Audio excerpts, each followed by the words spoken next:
All right, good afternoon, everyone.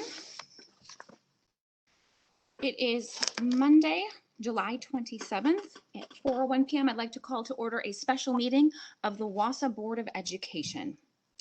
All Wausau School District Board of Education meetings will be conducted as a virtual meeting due to an active emergency situation, COVID-19 pandemic, meaning that multiple board members may be participating in the meeting from remote locations through the use of communications technology, and that public access to the meeting may be arranged through the use of technology.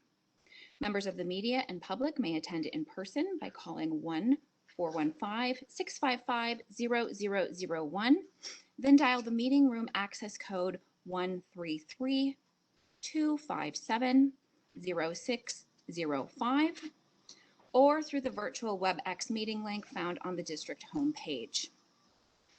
Should a password be required, it is 1234. All public participants' phones, microphones, and chat dialog boxes will be muted or disabled during the meeting. Members of the public who do not wish to appear in person may view the meeting live by the Wausau Area Access Media on the Government and Education Cable Channel 981. Wausau Area Access Media also live streams the meeting on https://waam.viebit.com. The meeting will also be available on the Wausau Area Access Media YouTube channel a few days after filming. All meeting access information shall also appear in a prominent location on the Wausau School District website. For those individuals with disabilities, including individuals with visual or hearing impairments, as well as individuals who may have limited access to technology, please contact the Deputy Clerk, Cassie Peck, at 715-261-0505 or cpeck@wasauschools.org. With that, we will go to agenda item number 2, and that is the referendum project proposal, and I will turn that over to Dr. Hiltz. All right, thank you, President Zunker. Cassie, I wonder if you could project that referendum proposal. And while she's doing that, I just want to say to the board, it's my privilege to present this project tonight. This referendum project has been years in the development, and frankly, it is something positive to forecast to beyond this time of a pandemic. It's something really bright for the future of the district. See, just waiting for that to come up.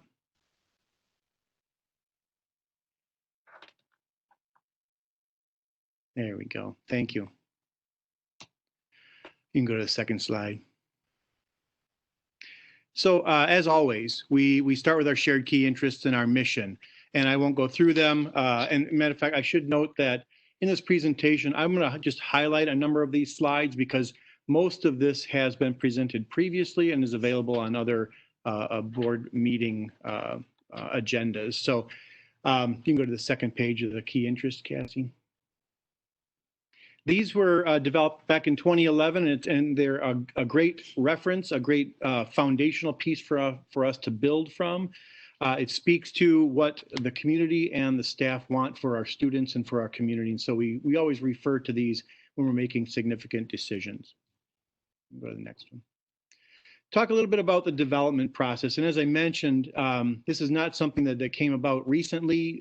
There's a long list of very important strategic actions that we can engage in that have really been looked at over the past 4 years. I'll just highlight a few of them as you look at this bulleted list. Clearly, we want to improve our building infrastructure. We have a few fairly new buildings, but a number that have some significant needs. Safety and security is always a top priority for us and for the community. We know that in that third bullet point, this will help us create some supports to provide social and emotional support for students. We obviously want to support the most current and flexible and hands-on teaching and learning methods in a number of our elementary schools. We can separate our gymnasiums and our cafeterias so that lunchtime doesn't drive our schedule all the time. We do have some areas of enrollment growth. We want to accommodate those. There's been a long-standing interest in the balancing of enrollments on the east and west side of the district. We could accomplish that. We want to build some additional special ed spaces to better support the needs of students with exceptional needs.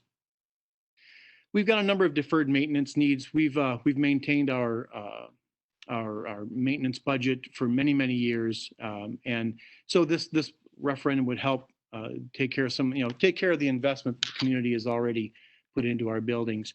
Air conditioning, a space for Montessori. We could actually realize the house model with Fidelity if we engage in this project. And we are also looking to create spaces for community involvement. So some really important strategic goals for us. This is just a visual of a number of the pieces that went into the development of this. The foundational items, that's worked mainly with Nexus, a couple of referenda, and some projects that have been done. You can see a number of opportunities for staff engagement in blue, community engagement in pink, and a number of analyses in green. And I should mention the staff and community engagement. That doesn't even mention the number of listening sessions that took place in the fall of 2018. So there's been a lot of input and analysis brought to bear into this project. You've seen the ideation session results. These are consistent with feedback from the community over time. Again, it's about great programming. It's about supporting our staff and our students. It's about taking care, utilizing our facilities and taking care of the boundary issues. It's about engaging the community. You can see the list. This has been a consistent message for many years now. So we did have a task force that met many times. You can see there weekly since May 20th. And Mr. Matt Munson, who is a member of the task force committee, is here tonight to share just a little bit of insight into what his experience was like as we analyzed a number of referendum projects. Mr. Munson, would you mind sharing some thoughts? Sure. Yeah. Thank you, Dr. Hilt. So first, I was invited to be a task force member, and I was heavily engaged. So we started on May 20th.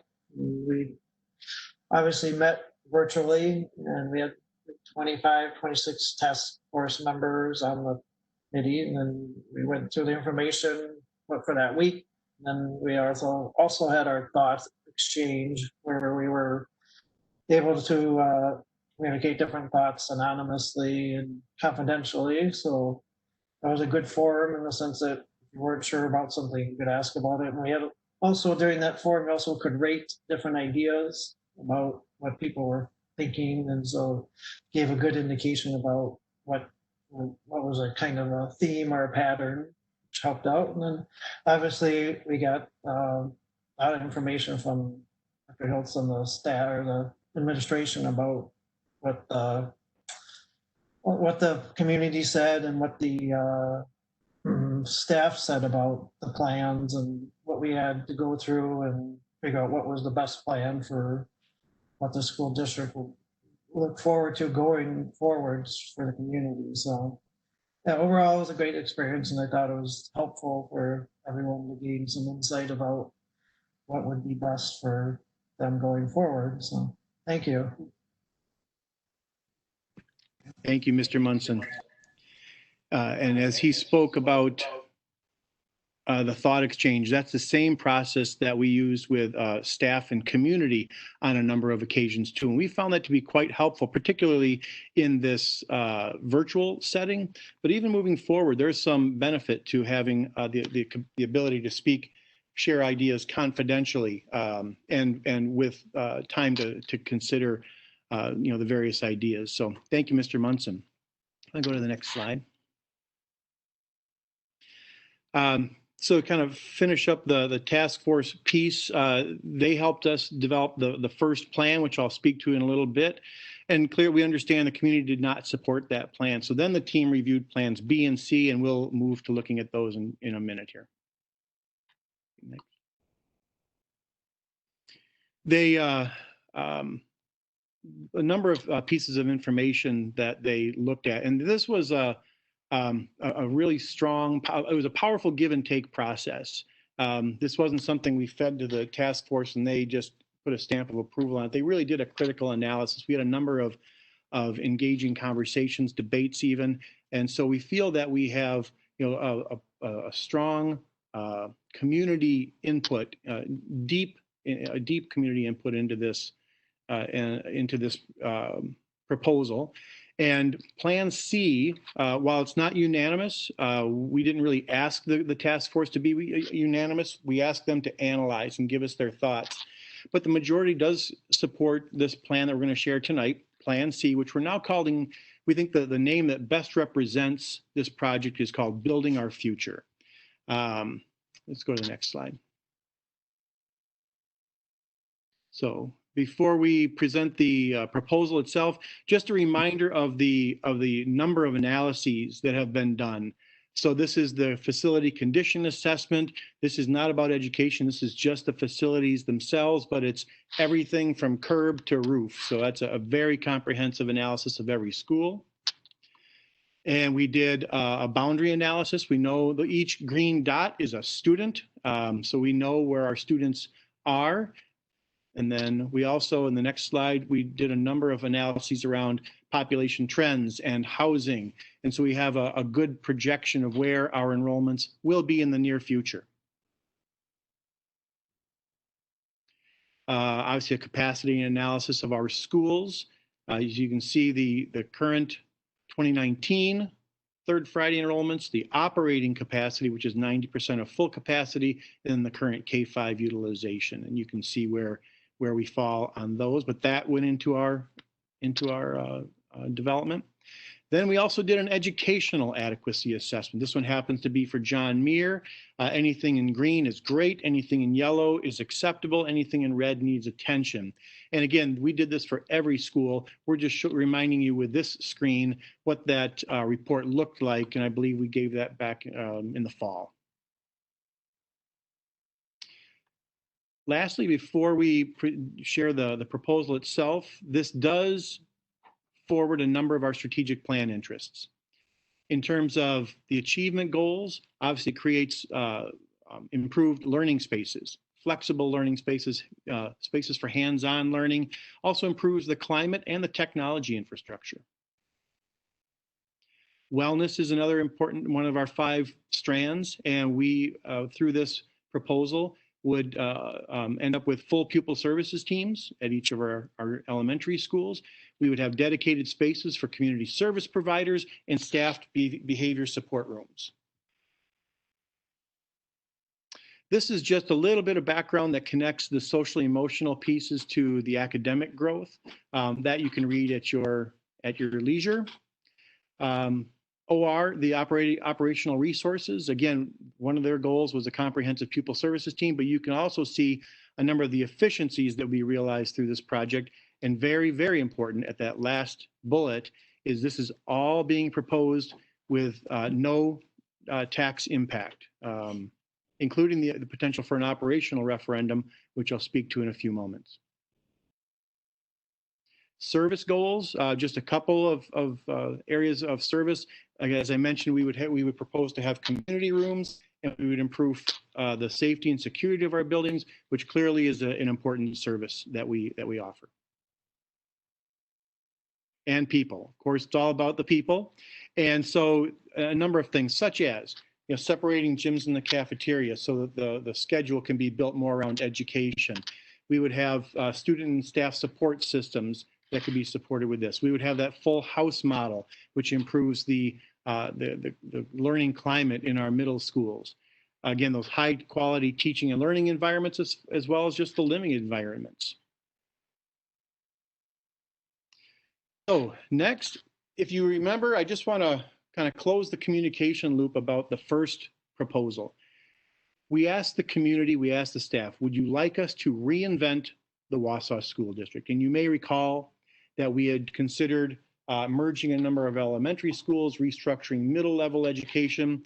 And when we asked the community, they said, no, we really like what you're doing. If it's not broken, don't fix it. Please keep our neighborhood schools. Please do not extend student transportation time. So consistent with our 4th key interest in terms of engaging the community, we've listened and we've modified this proposal now where we really believe it helps our strategic interests, but also better aligns with community vision and values. Here are plans B and C in their generic form, and they are identical. And this is just costs associated with various spaces. You'll see at the top, Tom Field has nothing included at this point. The Environmental Learning Center is included in this proposal, and you'll see a number of costs. There's a little more detail later. What I wanted to highlight is the difference between plans B and C. And you'll notice in Plan B, there next to grant, there is a $10,426,000 price tag. That would be for renovating Grant School. If you look to the right, there is a $26.7 million price tag. That's for building a brand new grant or a brand new school on the grant site. Moving down to the next highlighted areas, you'll see a Lincoln/Montessori. The $9.8 million under Plan B is to renovate Lincoln. And the price tag on the right, the 9.8, is to renovate it for Montessori. And then you'll see a price tag under a new Montessori. It's just a placeholder of about $16 million. So the price for these two proposals is almost identical. You'll see them at the bottom, about $167 million. And actually that's high. It's gone down since then because we've done some restructuring. But as we went from Plan A, the full reinvention, to plans B and C, the majority of the task force, again, preferred Plan C, where we have a space for the Montessori school, and we were able to offer our students and our staff in that Grant Lincoln area, we would merge those schools, and they really appreciated the opportunity that we would have to replace a 110-year-old school with a brand new one. This just shows the new boundaries that would exist. That green area that's surrounded by, that says Grant in it, that is currently Grant and Lincoln. That is where that attendance boundary would be for that new school. So what is building our future? If I summed it up, it's really about creating world-class teaching and learning spaces and offering strong student supports. You will see, if just in bulleted list there, all of our elementary and middle schools would be improved, their safety, their infrastructure, they'd be modernized. Everything would have a secure entrance. In our middle schools, we would remodel to support that house concept. High schools, we would just address critical needs at this point while we're developing an academy model, which we will talk about at some other date. District-wide, obviously, we'd be doing significant IT upgrades. A number of people will be happy to hear that we can change some traffic flow and improve the drop-off and pickup times for families. A few additions. Again, there's some growth at Stettin and South. We want to separate gyms and cafeterias where that's not already done, and then talk about merging Grant and Lincoln into a new building. Montessori would go into the repurposed Lincoln site. We would be able to balance enrollments. That would be accomplished by having the students in the school on the Grant site attend the east side attendance area, and we can speak more to that. And then, of course, the new Environmental Learning Center at the School Forest. If you've never had the experience of seeing what impact facility improvements can have, there's just a few listed there. It really impacts the pride of the people that work in the building, that live and go to school there, the parents. We improve our communication systems. We improve our safety and security, our technology, the flexibility. You see some of the newer furniture that's able to accommodate a number of student needs and teacher needs. We can improve supervision and relevance. We've got a couple of what I would consider model schools in the state, in G.D. Jones and Stettin and South Mountain.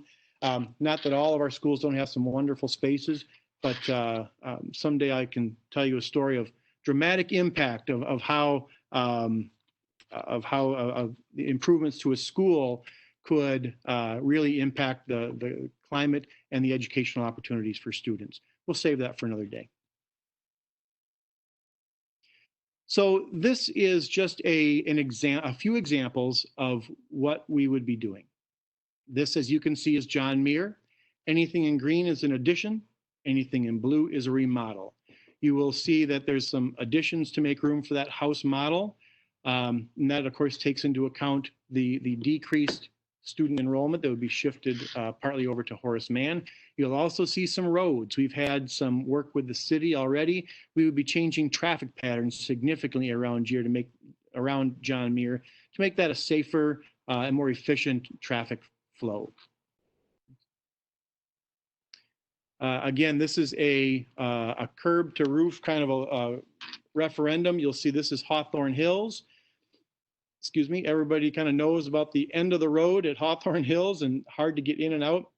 This would actually create a road up that hill to facilitate access. Also changes traffic patterns for buses and for parent drop-off, and again has an addition and some significant remodeling. And if we talk about additions, this is South Mountain. Again, separating that gym from the cafeteria, adding on some classrooms for anticipated growth in the next 10 and 20 years. And when you think about a new school, what does a large neighborhood school look like? This is just one example. This was an example shared by our friends from Nexus, but obviously the design of that would begin with the passage of a referendum. I mentioned the full pupil service teams. In our first proposal, we would staff those full pupil service teams with efficiencies. In this case, we would say, we know this is an important aspect to our staff, to our parents, to our students, to our community. We've learned so much about the connection between social emotional skills and academic growth. We hear from the community all the time about helping our students develop these soft skills so they can be successful in higher education in the workplace. This would be a vital piece to our work in that area. We would propose a $3 million annual recurring referendum, and that money would be used to develop these full pupil service teams, guidance counselors, school psychologists, social workers, behavioral interventionists, and health aides. We would propose 16 certified staff and 20 support staff. Again, this would be included in that referendum with no tax increase. And this is the investment summary. You can see right now it's at about 140 million. You can see it broken down through building infrastructure, the separation of cafeterias and gyms, classroom additions. You can read those labels at the top. But that's just a little more breakdown of where those dollars would be invested and in which schools. Moving forward, we would do a significant informational campaign. We would design it specifically for a virtual era, right? But there would be some hard copy items sent out to the community, as that was one thing we learned in early survey. People really like getting that hard piece of paper, and so we would work on that as well as other methods of communication. So I'll pause for a moment. I think we have Peter Leatherman on. I have to stop sharing to... Yeah, you go ahead. I don't need that anymore. While Cassie's checking on Mr. Leatherman, who is here tonight to share his analysis of the community feedback on this project, I wonder if anybody has questions. That was a high-level review. Let me unmute it.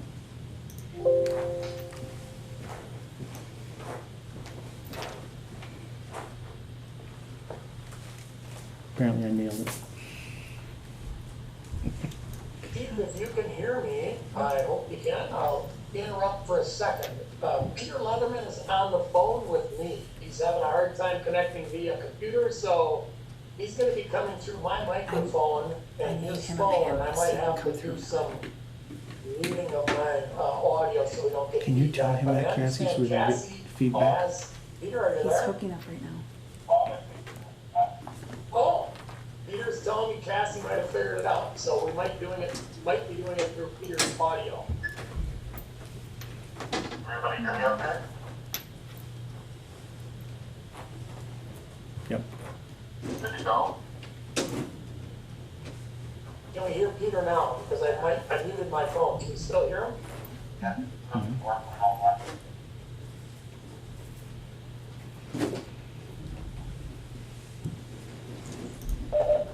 Peter, can you give us a test again, please? Mic test.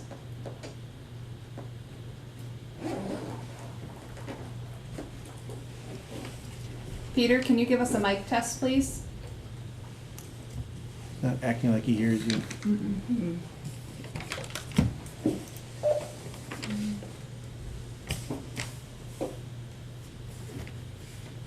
wait,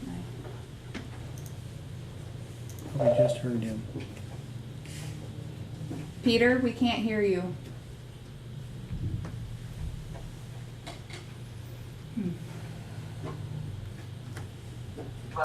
I'm gonna leave this coffee. Yeah, you can stay on the screen.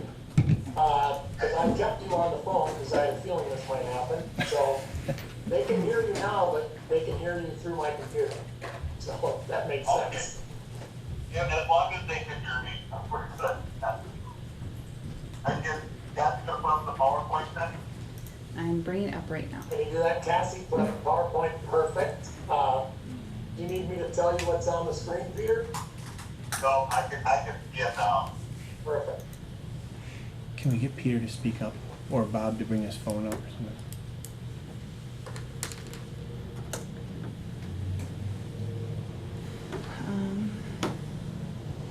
Give us a thumbs up if you can hear us. Oh, sideways. Okay, can you hear me? Yes? You can hear me just fine. Can't hear Peter quite as well. He's not talking right now, so. Right. Can you hear me okay?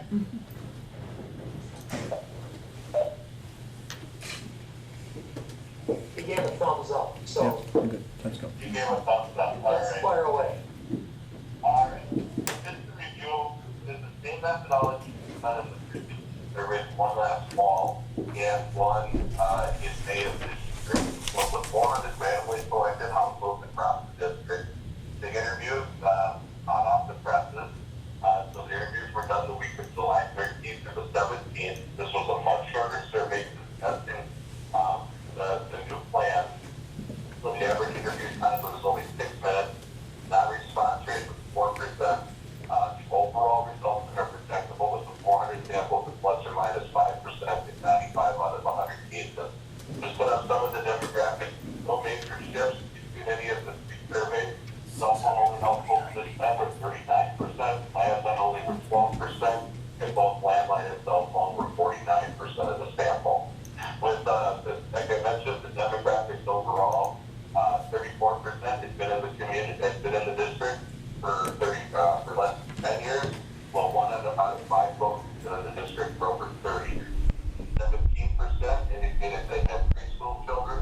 31% had children attending the Wausau School District, and 56% were empty nesters. A quarter of the sample were renters. The split on the home ownership of the value of the home was right at about $150,000. Republicans outnumbered Democrats by 5 points in the sample, with 1 in 5 indicating their independence.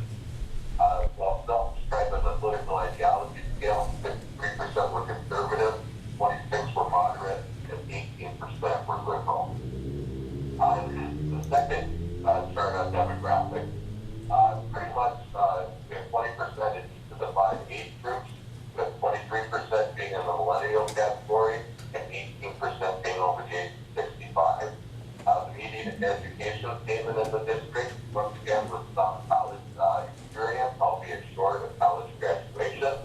The one that we flagged in May, coming out of the current national and statewide issues with the pandemic, the financially stressed, it has stabilized from the spring survey to the July survey. Actually, the financially stressed went down a couple points. 43% indicated they were financially stressed this time, while 56% indicated they were financially comfortable. Women outnumbered 52% of the sample, and then the geographic divide based on population.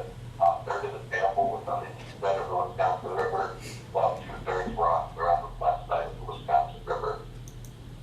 Going right into the survey, the bond reference, defensive flow, reference, yeah, both that they strongly support or opposed, strongly opposed. I would rate this as a hierarchy from a high support level to lowest support level. You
59% indicated support.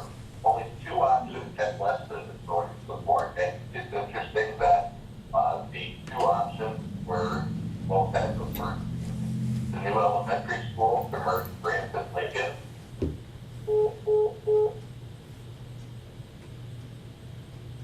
Peter's gonna have to call me back, or I'm gonna call him back. He just stopped for no reason. I could speak to some of these. Hopefully gonna get him back. Stay tuned. Bob, you or someone else can take it or why? Peter, you got cut off. Can I put you back on? Yeah, go ahead. Go right ahead. You're on. Where did I get cut off? New elementary school. Okay, elementary school. 41% supported, well, 49% opposed. And with the new up-to-date facility for school forest on the current site, 40% support, 51% opposed. The 2 options, like I said, both have to work 2 minutes, and the explanation has to go out there, and there's time to explain the rationale, especially on the new elementary school. When folks hear the word new, they have an expectation that it costs more. But many districts, when you're looking at remodeling versus building new, you lay out the costs for both.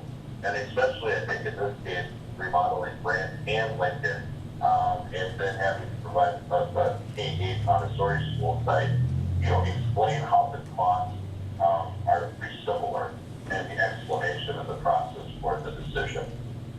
So when we come back and ask everybody, the bond referendum, including all 12 options, and the cost of $155 million, we have 62% support to 37% opposed, with an equal amount in the intensity.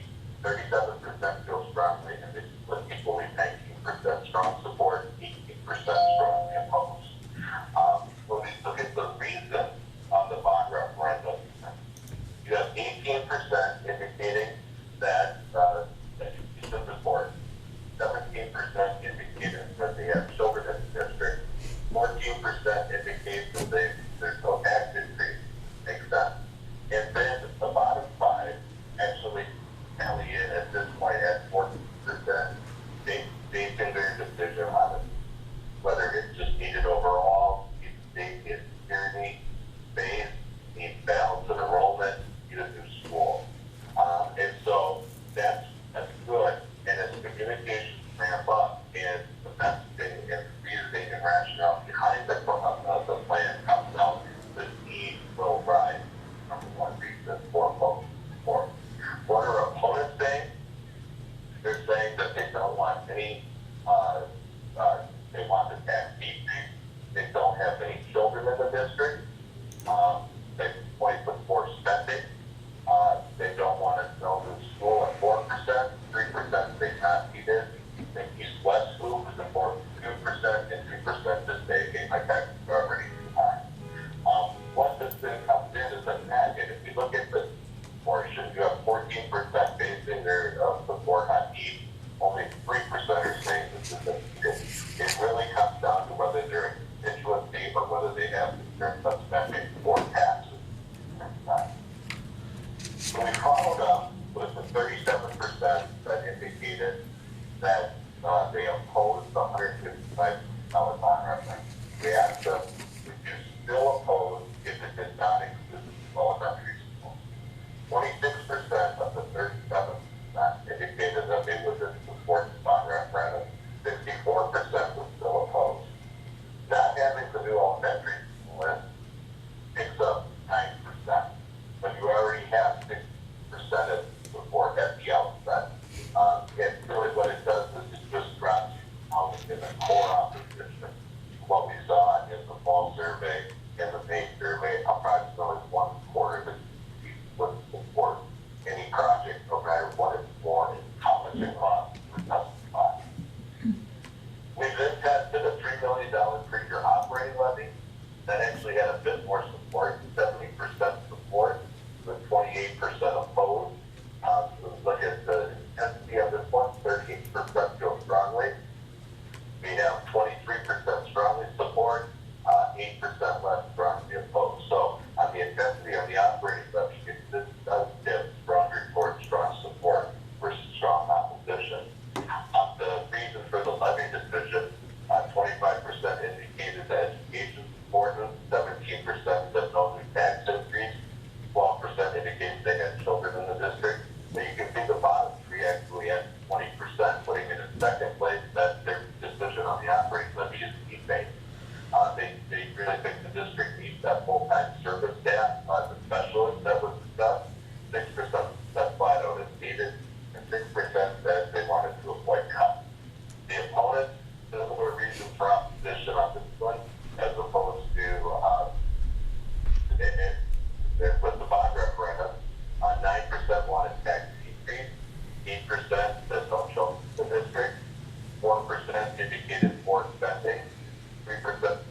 planning and that's been gone on with the building committee, with the district.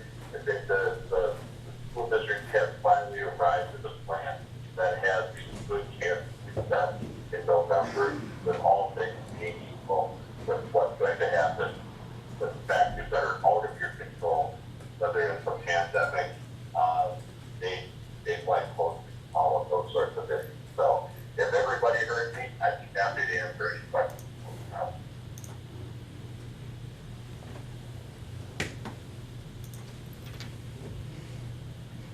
Am I still there, Bob? You are still there, Peter. Teresa Miles, board member, has her hand up, so she's gonna ask you a question.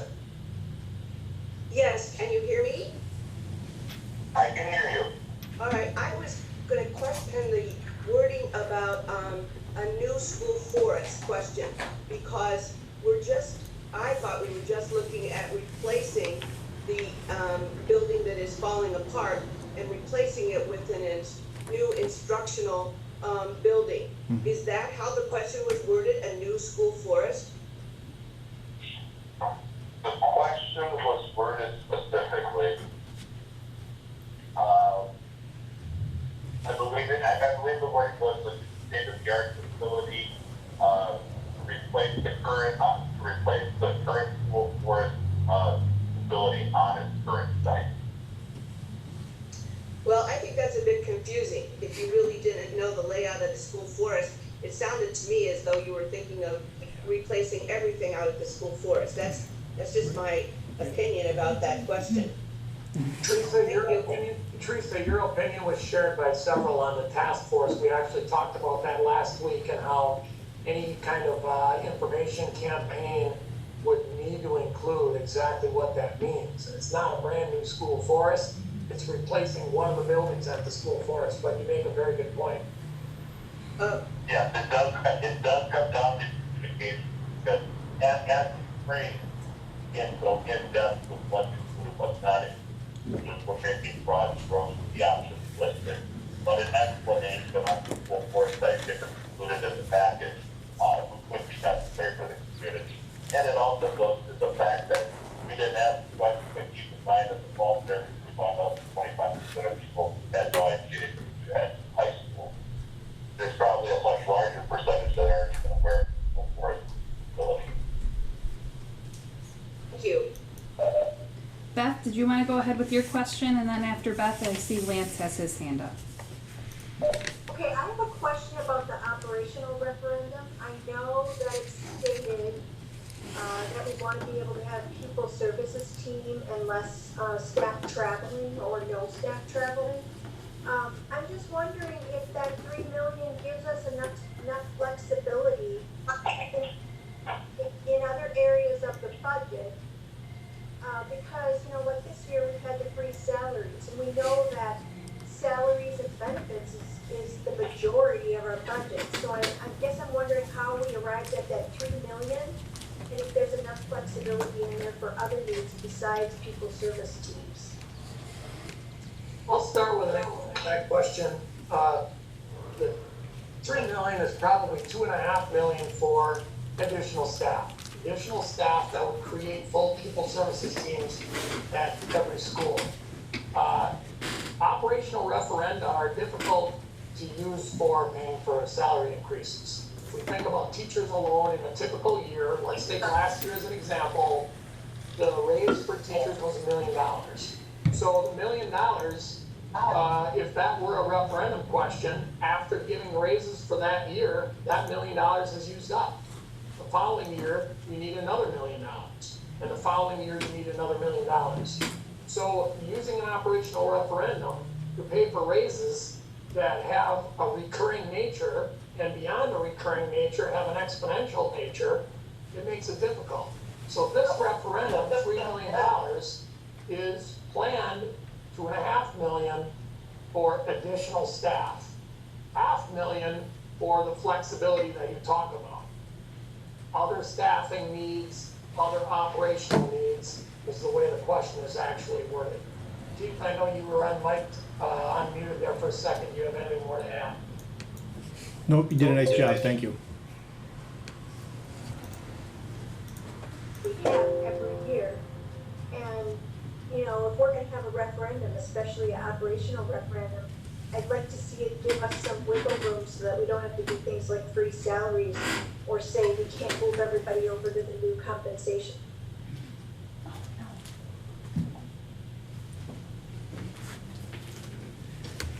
If the board were interested, we could look at that, but, you know, frankly, we're getting to the maximum that, that we would feel comfortable for, asking for, and have no tax impact.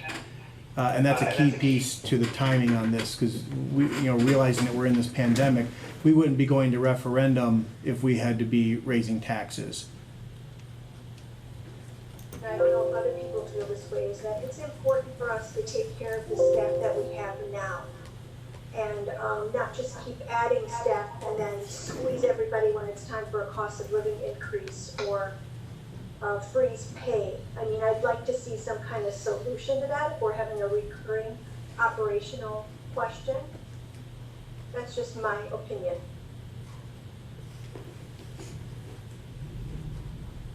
How about Lance, you said I had a question. Lance, did you have your question? Yeah, and mine will be on the bond referendum. I'll be staying out of the operational referendum issue for all the reasons that Beth just brought up. So I'll be abstaining on that one. On the building one, and I may have more questions as we discuss it more, but I noticed that one of the negatives from some of those who didn't support it was the issue of moving the Lincoln Grant boundary areas to east side. And I'm wondering what administration's thought is on that. Is the intent to have the referendum make that decision? Or is the intent to do that anyway, such that the referendum doesn't actually decide that?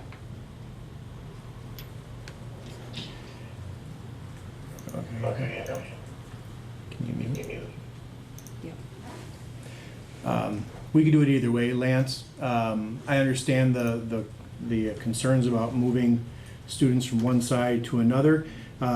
If the board has an interest in balancing enrollments, and we aren't going to restructure, then we have to move about 400 students from the west side to the east side. We had talked about other schools being moved. You know, and frankly, they aren't large enough. Jefferson and Jones are both about under 300.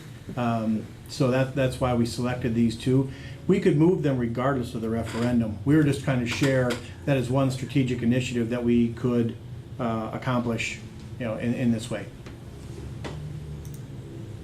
You know, whether we get a new building built on the Grant site or not doesn't really impact the issue of needing to balance that enrollment. And so I'm just wondering if we want to have a referendum question really tied to that enrollment balance. I've not decided one way or the other on it. I just noticed that it was one of the negatives in the survey, and that worried me, thinking, do we want to have people voting against it, thinking they're voting against the enrollment shift when that may be something that we look at anyway? Yeah, and clearly that doesn't impact the referendum proposal itself or the dollar amount. So that is a topic we could talk about separately. We just wanted to make sure it was part of the conversation. Okay, maybe just something that we talk about in the informational campaign, but make clear that that's not really what the referendum question is. And you can make that move whenever.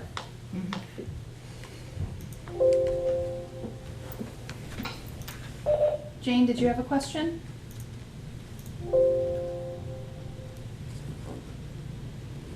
I think Teresa might have a question. Jane has a question what's muted. Jane's muted.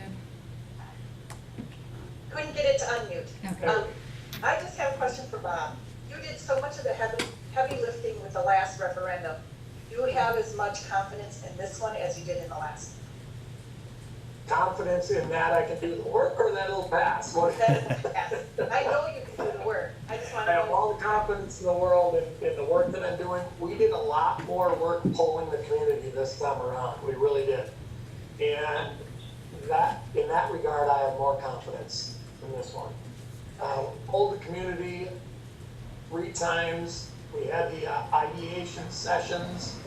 We did the thought exchange.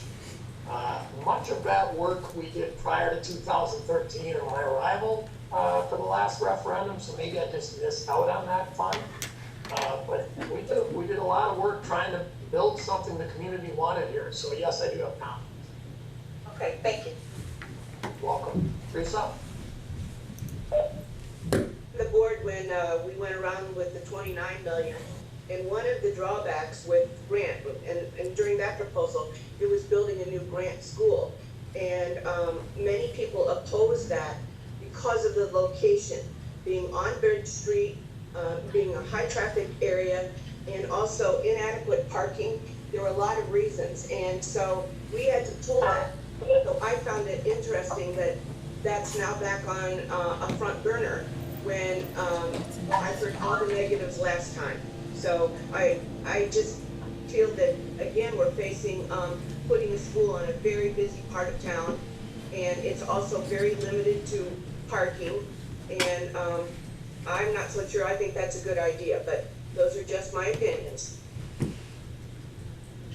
It would certainly be a building that looks a little different than the current grant. When you put a 400 some capacity school on 2 city blocks, and that is 2 city blocks, you have to build up.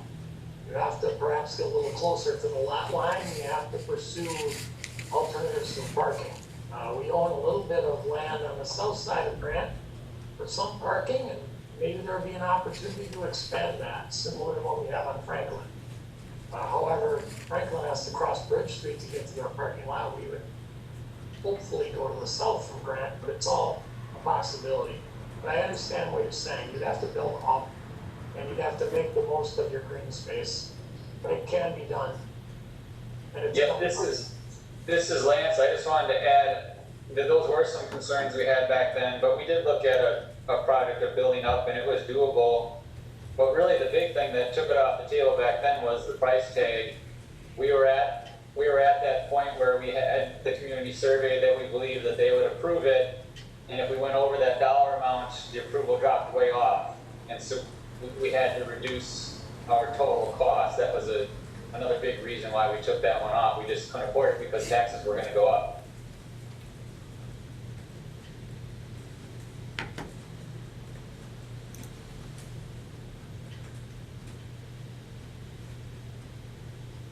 Still doesn't solve the problem of building a new school building in a very high traffic area. We did look at other locations. Dr. Hiltz had a slide up with a bunch of pins representing students and the density of our student population in the Grant area, the Franklin area, Lincoln and Jefferson for that matter. And that's where our students live. A lot of students live in that area, and there are really no 2-block opportunities to buy another chunk of land. We've got two 2-block opportunities, and one of them is at the existing Franklin, one of them is at the existing Grant. We actually had a realtor looking into other possible sites for a school in that neighborhood. We expanded it pretty wide, and we couldn't find any. So we've got a lot of students that live in that area, so we have an obligation to have a school in that area.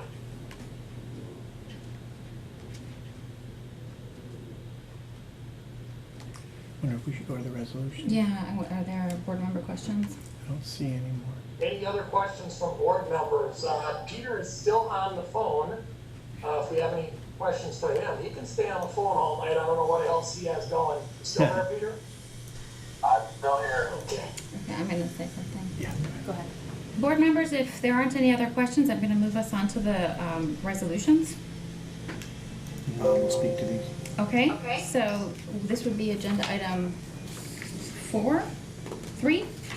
Bob, I believe, are you going to speak to these? Can everybody hear me still? Okay. All right, there are 3 resolutions, and normally this would appear at the committee meeting and then you would see it at the board meeting. Since this is a board meeting, you could take action on this as a full board. The way the resolutions are written though, it's kind of like an ops meeting, where you see it the first time and then you're gonna see it for the final time in August. So they're written that way. When a board decides to go to referendum, you need to pass an initial resolution, and that initial resolution states what the question is gonna be. So we need 2 of those. Those are the next 2 agenda items. Then you need another resolution called the referendum resolution. And that is the resolution you pass to go to referendum. So we need that. So the first 2 are the 2 questions, and then the third one is stating that you do want to indeed go to referendum. We would take final action on it August 10th, next time our board meets, and you would see a lot more formal documents that we have yet to ask bond counsel to work with us on, because we didn't know we wanted to do that. But after tonight, we'll have confidence that we can tackle this along with bond counsel, and you'll see all kinds of formal documentation next time. I'm gonna say something. Go ahead. Okay, thanks, Bob, and thanks for the presentation and all that information. So what I'm gonna do now is read the first motion, and then we can entertain any further discussion if there is any. Of course, look for a first and second, but if there is additional discussion, otherwise we'll proceed with that. So this is agenda item 3. It is the initial resolution authorizing general obligation bonds in an amount not to exceed $155 million. Again, just as a reminder, what Bob just said is the full board will be asked to consider final approval at the August 10th, 2020 regular board meeting. This is not final action tonight. And I am seeking a motion to direct administration to work with council in developing all required resolutions and documentation for final board approval of the following referendum question. Shall the Wausau School District, Marathon County, Wisconsin, be authorized to issue pursuant to Chapter 67 of the Wisconsin Statutes general obligation bonds in an amount not to exceed $155 million for the public purpose of paying the cost of a school building and facility improvement project consisting of district-wide safety and security, school modernization, building infrastructure, technology systems and site improvements, construction of an elementary school on the Grant Elementary site to merge Grant and Lincoln Elementary schools and removal of the current building, renovations to the Lincoln Elementary building to repurpose for an expanded Montessori program, remodeling at the elementary and middle schools, construction of additions at Horace Mann and John Muir Middle Schools, and at Hawthorne Hills, Maine, Rib Mountain, Riverview, South Mountain, and Statine Elementary Schools, construction of a new school forest environmental center, and acquisition of furnishings, fixtures, and equipment. I see Jane's got a first. All right, I see a first from Jane Roosh, Second from Lance. Second from Lance. a second from Lance Trollope. Open for any discussion, and if there isn't any, we will proceed with the roll call vote. So just looking for any hands raised. Teresa. Teresa?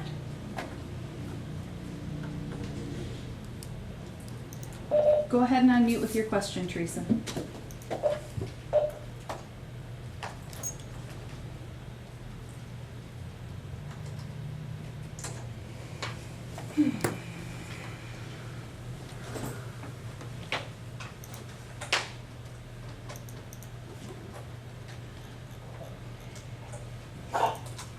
Somebody can to help her. Okay. Teresa, go ahead. I unmuted you.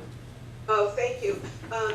I think there's a lot of good in the proposal, but I think that we should just focus on our COVID-19 programs and how we're gonna get kids back in school. And at this time, I just don't think it's possible to do both. And there's so many things that need to be worked out to ensure that our children get a good education this year. So I am not in support of any referendum until we get this COVID under control and we're educating our children like we want to. So I just want to say that that is very instrumental in my decision. Thank you. Okay. Tricia, can I respond to that? Just, Teresa, I agree with you that the timing isn't perfect in the sense of the pandemic, but the reason I still support it is there are other factors that make the timing really good. And that includes the fact that we've intentionally structured our debt in a way that is falling off now so that we can do this without a tax increase. That the interest rates are quite low. I'd hate to go forward a year or two from now and have this cost a lot more money, because a little extra interest on $100+ million is huge. And also, the other timing issue is that, if this passes in November, it's not like change happens in December. We're talking, this is a multi-year process, and it's something that's going to impact the district for decades. So I agree with your concerns. I just think some of the other things outweigh it if the community supports it. Yeah, thank you for that, Lance and Teresa. And I understand it seems like that we might be at capacity in what we can process here in the community, but I have confidence in our administration and our communications team in getting the message out there clearly for individuals. I think that once we actually get the year started, and when we can get to that item on the agenda, that will help too. So I share those concerns, but I would hate to lose the time, and we'd be pushed back an entire summer for construction, and it just seems like now is the time. So I appreciate those concerns, but we also have to look at the bigger picture, and it's hard with COVID-19, but we're going to get through this, and we have to look at the bigger picture here. Other board member questions, comments, or concerns? Otherwise, I believe we should proceed with roll call. Go ahead, Okay, Beth. Yeah, I wanted to chime in and say I felt exactly the way Teresa feels. And I had a change of heart when I considered the interest rates now and the fact that things would be more expensive and all the planning that has gone into this and the fact that we seem to have community support for this plan. So I changed my mind and now I'm ready to go forward with it. Okay. We have a first and second. Can I go ahead and do the roll call? Okay, so we have a first and a second. So let's go ahead and proceed with the roll call vote at this time.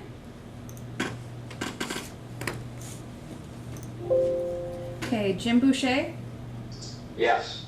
Kyle Lowe,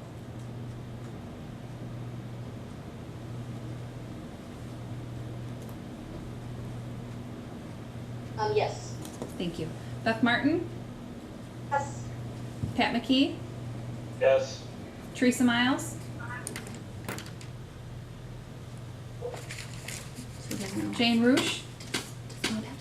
He doesn't have to talk about the other Lance stuff. Trollope, Yes. Lee Webster, Yes. Tricia Zunker. Yes. 8-1. Okay, that motion passed with an 8-1 vote. Going on to agenda item 4, this is the resolution authorizing the school district budget to exceed revenue limit by $3 million for recurring purposes. Again, like the last resolution, the last agenda item, this will be back on the August 10th, 2020 regular board meeting agenda for final approval at that time. I am seeking a motion to direct administration to work with council in developing all required resolutions and documentation for final board approval of the following referendum question.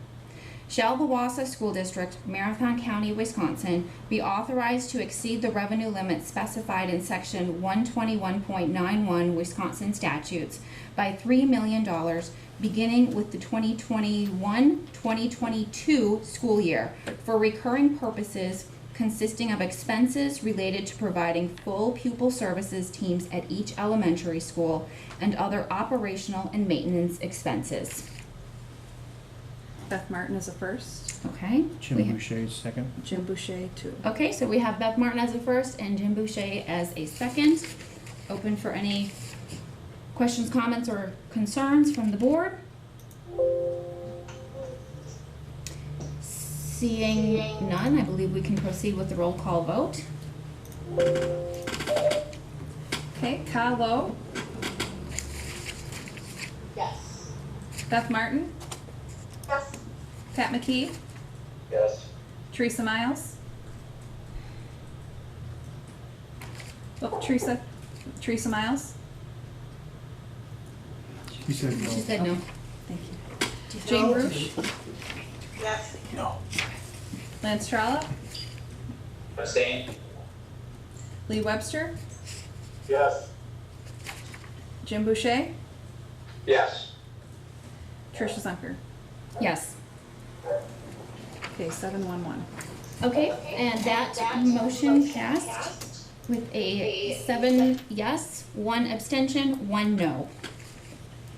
All right, moving on to agenda item number 5. This is a resolution providing for a referendum election on the questions of the approval of an initial resolution authorizing the issuance of general obligation bonds in an amount not to exceed $155 million and a resolution authorizing the school district budget to exceed revenue limit by $3 million for recurring purposes. This is, of course, the administration seeking approval to ask voters to consider these 2 referendum questions on November 3rd, 2020, and the full board will be asked to consider final approval of this at the August 10th, 2020 regular board meeting. I don't believe I need to repeat the 2 previous motions unless a board member makes the request, but the motion would be to direct administration to work with council for those 2 previous motion requests in agenda items 3 and 4. I see a first from Lee Webster. Beth Martin, second. And a second from Beth Martin. I don't believe there will be any additional questions or comments from the board. Okay, with that, we can proceed with the roll call vote. Okay, Beth Martin, Yes. Pat McKee, Yes. Teresa, you're muted. Thank you. No, go ahead. No. Jane Roosh, Yes. Lance Trollope. Since this one combines both, I'll abstain. Okay, thank you. Lee Webster, Yes. Jim Boucher, Yes. Kyle Lowe, Yes. Tricia Zunker. Yes. 7-1-1. And this motion passes with 7 yes votes, 1 abstention, and 1 no vote. All right, thank you, everybody. So we're moving on to agenda item 6, and alternate graduation options. Just a comment before I turn it over, board members. I'm really concerned about this being addressed by the board. We've received an immense amount of community feedback. Understandably, graduation is the culmination of the academic career here in the Wausau School District, but I believe that this is operational, and when Dr. Hiltz called me about one of the options, the ski lift one, which I indicated my feelings on that at the last meeting, and on that phone call, what I said was, it's not my decision to make. Please seek input from the board, but I also don't believe that this is a board decision. If it was something of changed graduation requirements due to the pandemic, that would be policy. But this, I don't believe, is policy. So if Dr. Hiltz, if you want to have a presentation and seek board input, but I think that it sends the wrong message to the community when we step outside of our role as policymakers. To get input is one thing, but I don't believe that this is an action item appropriately on the agenda. Thank you, President Zunker. I also would defer to the principals who understand, the workings of the school. They've run graduations recently. They know the students, they know the families, they know the staff, they know the culture of their schools, and I would certainly support whatever recommendation they have if the board is comfortable with that situation. How about if I ask Dr. Rauscher to share their thoughts, and then we'll just get some feedback from the board and proceed accordingly.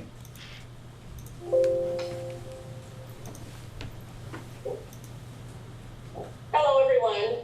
I think Cassie is going to bring up some slides for us to guide the presentation, but thank you for taking the time to listen to our different proposals and to offer whatever input you can. We appreciate that on this really important decision, not just for our graduates and our families, but really for our community overall. You can go ahead to the next slide, Cassie. So obviously, we've been thinking about this a long time. There's never been a question of, will we celebrate graduation. We know we need to celebrate graduation. But we've really been trying to share different ideas and listen to what our graduates, our family, and our community is saying. And as we've done that, 3 goals continue to come up. We want to honor our students. I really should say honor our graduates. They are graduates now. And we want to make sure we can do that with their families engaged somehow. And also, in the very unique times we're in right now, we have to think about maintaining safety in a way that's not typical. And of course, that's due to COVID-19. So listening to previous conversation, listening to feedback we've received from students and from families and community members overall, just really enforce the importance of making sure we keep these 3 goals in mind as we go forward. Next slide. And to do this well, as Dr. Hilt said, this is not a one-person approach, but certainly our principals, both at East and at West, know our students and our families very well, and so we value their input and their experience here, and so that's why we've come together as a team to come up with some ideas, and we have 2 possibilities that we're going to share with you tonight. So the first option is to do a ceremony in students' home school gymnasium. And I want to clarify, this is not the same gym ceremony that we had talked about at the last meeting. We varied it a little bit. Certainly in this case, and this is the situation that we're recommending, students would be in their home school, so the East students would be at East, West at West, and each student would walk the stage. A big difference, though, is in this plan, they would be able to have family present with them. And we're envisioning for most students that would be the graduate and then parents or guardians. The gym would be decorated as always, but to accommodate social distancing and other precautions we need to meet the safety goal, we would set things up a little bit differently. We would not have all the students and all the families come into the gym at once. Instead, people would be staggered, and we would have staff on hand, mostly volunteers, to help us do this well. And so this graduate and family members would be able to come into the gym, walk across the stage, be recognized by principal, possibly superintendent, board members who might want to participate, but keeping things small. There would be professional photos taken. Families could also take pictures at that time. And then the graduates and their families would exit a different way. So we would have this socially distant, safe as possible, simple as possible kind of procession of people going through and having their moment. Where it would be different than a traditional ceremony is you would not have live speeches because you wouldn't have a huge crowd in the auditorium, in the gym to hear that. So our thought is what we would like to do is take the professional videos of each graduate's individual moment and then hopefully have our speakers, whether those are student speakers or staff or other speakers, record their videos or their speeches on video and then have a video edited that would create a full ceremony where you would see the speeches, you would have each student's professional photography, possibly have names read as those are displayed, and then those videos would be shared with students and their families. So why did we recommend this one, even though it's very different than a traditional graduation ceremony? One is that it does allow for the social distancing and the other precautions. Also because it's an indoor event, weather becomes a non-factor. We don't have to have a backup plan for inclement weather. Because of the nature of the ceremony being more individualized, we would not need to do a formal rehearsal, and so that also reduces the amount of time that any number of people are together, which is safer in a COVID situation.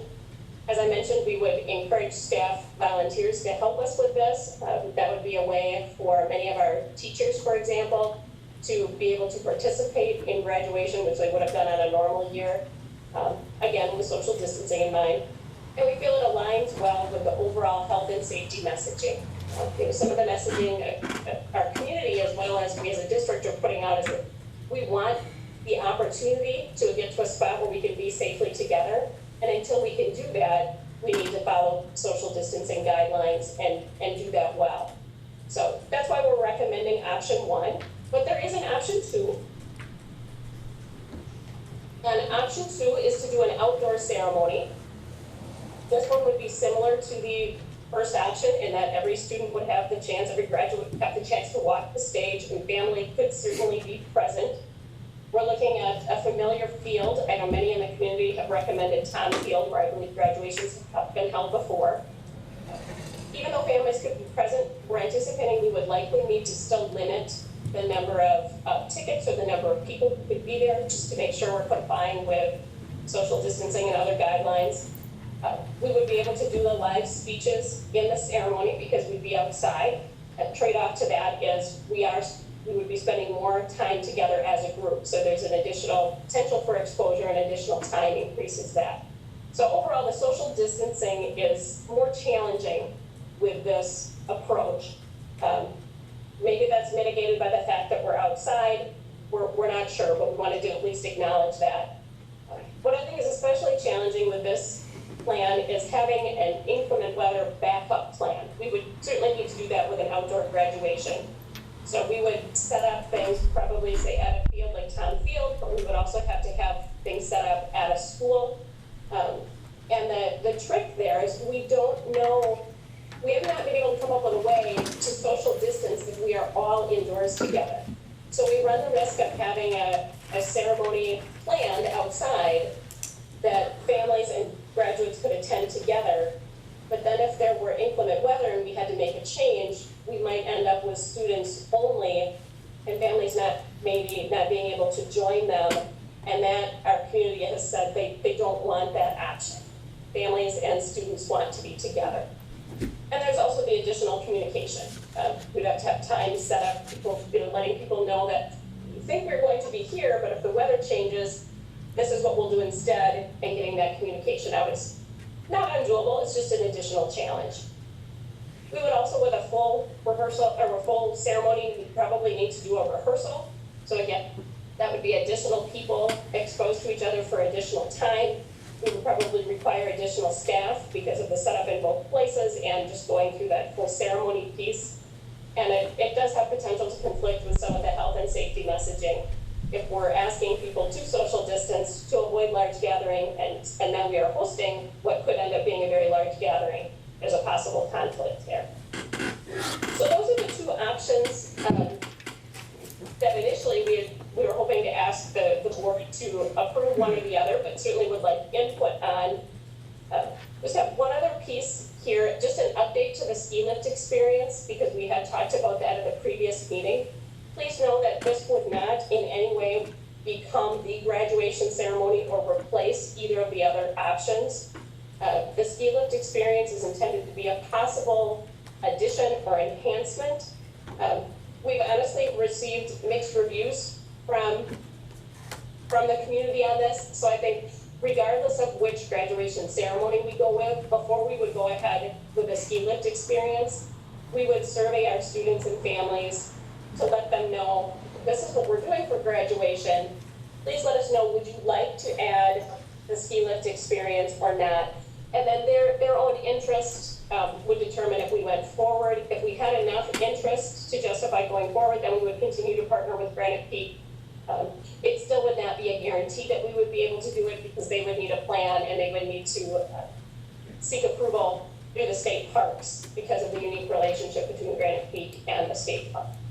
So just wanted that out there as an update, but please know that would not in any way replace or stand in for either of the ceremony options we've described.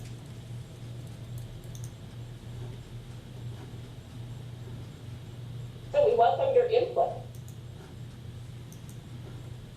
I would just offer, this is Pat, I would offer that both to me are an improvement over the previous alternatives. They go, I guess from what I'm seeing right now, they go a lot further to providing probably the most holistic experience as to what we wish we could be doing right now.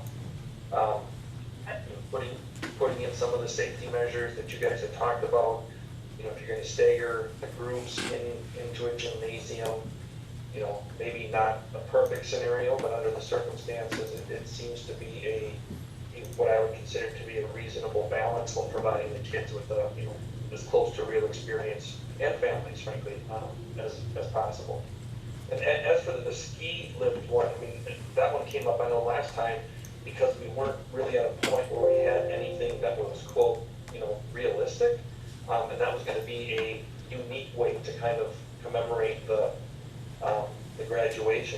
I don't even know if you go one of these two routes, I don't even know that that would be a necessity anymore, but.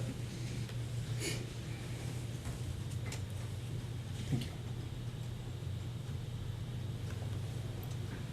you. Go ahead, Beth. This is Beth. I would go with the recommended option just because we've been so long in trying to pull this together. I wouldn't like anything like rain or to get in the way. I mean, I'd like it to go off without a hitch. And the added time together makes it a little bit more challenging as well. So I would go with the recommended option. And I guess I would maybe drop the Granite Peak option because it seems like you're doing two things then. And let's just do one great event and be done. That's my opinion. This is Tricia. I guess just to offer my input, we heard from a lot of community members pushing Tom Field, but that's because we didn't have this more developed recommended option. And looking at the health and safety of students, staff, and community, the recommended option is very safe. I definitely support it. I'm just going to offer my 2 cents on that. Are there any other board members that want to share their opinion of where they are at? And also, I definitely am not supportive of the ski lift one, but I said that at the last meeting already. Okay, Lance has something. Lance and Ka. Go ahead, Lance, and then when Lance is done, Ka can go. Yeah, I just wanted to say I agree with everything Pat said, so I won't restate it. Between the two options, I would probably lean a little more towards Tom Field, but I can see the concerns, and I would fully support doing the one inside instead if that's what you feel is best.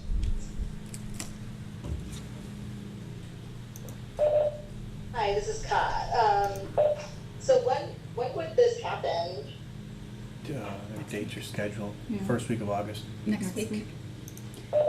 Ka, Dr. Hilt said next week. They're scheduled already. They're already scheduled for the first week of August. Oh, okay. My one concern about this is how many students would return for this, because I mean, you know, we all want that graduation ceremony, right? But my concern would be how many students are going to return for this. Obviously, their families are going to want this occasion, but just, I guess, from the student perspective, you know, I kind of feel graduation's come and gone, and you know, they're probably already looking forward to college, military, or work. So I just not sure, you know, how many would attend. But you know, that's just my question. But you know, if you know, you guys are already planning on doing this, then you know, I guess, yeah, go for it. So that's just my question. Well, to the students that are listening, I encourage you to attend. Take it from somebody who skipped their college graduation to drive out west with their then girlfriend, who's not my wife. My parents weren't happy with that at all. So, you know, the ceremony isn't just for the kids, so I encourage you to attend if your family's interested. That's awesome. Is there any other board input or board feedback for the administration? I don't believe that this is an action item. I won't be putting a motion forward on this. Okay, I have some input. Being a parent who's had 3 kids that graduated at Tom Field, it was a very positive experience. And just realizing that last weekend, the Merrill School District did a very successful graduation ceremony.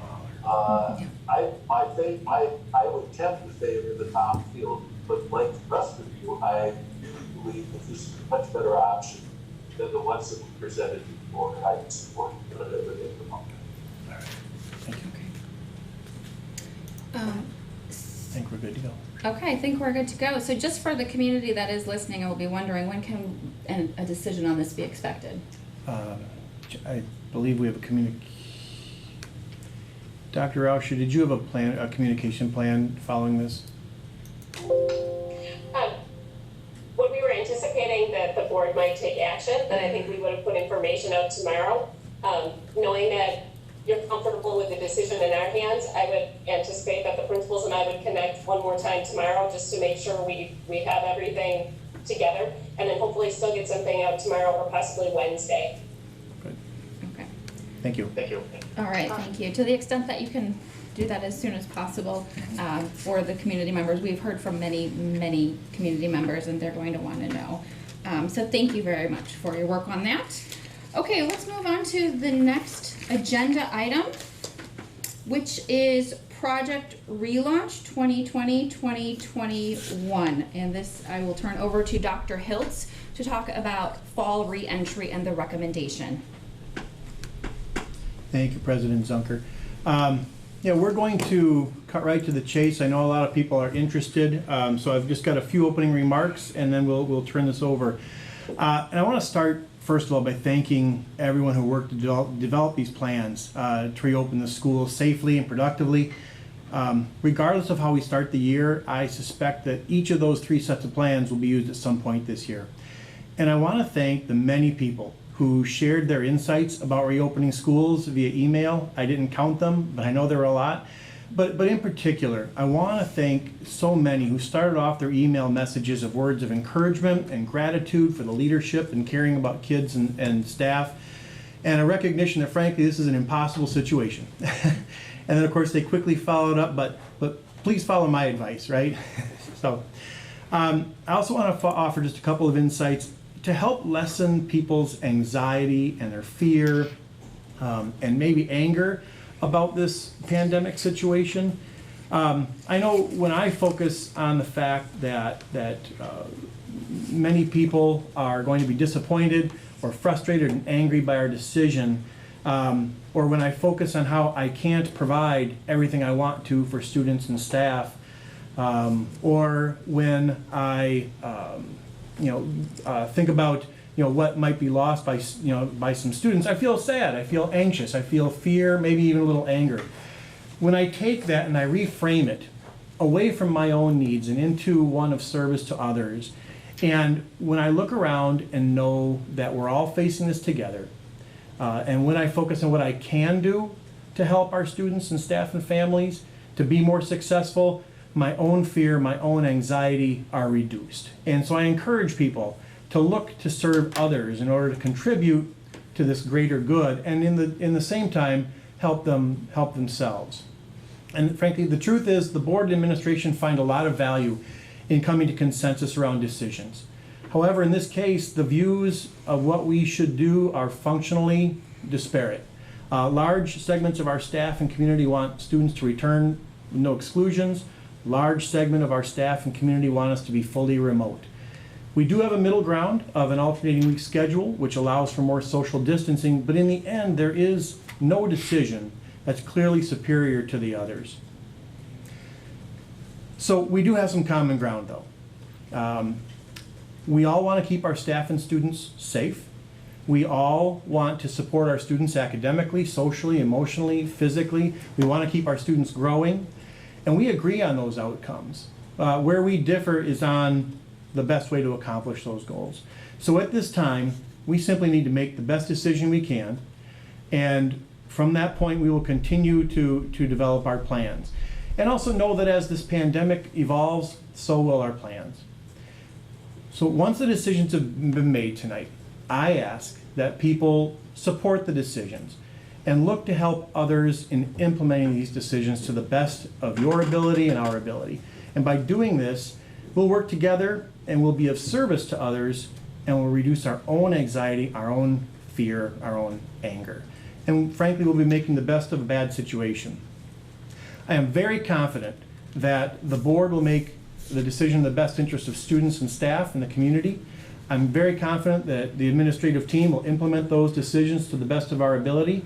And so tonight, with no clear best solution, and taking into account input from local medical professionals and from many parents and staff, and basing a decision on the data from the Wisconsin Hospital Association and the Department of Health in Marathon County and the increasing trend, we are recommending that we begin the 2021 school year in a virtual setting, favoring a cautious approach to starting school rather than any sort of an in-person start to the school year.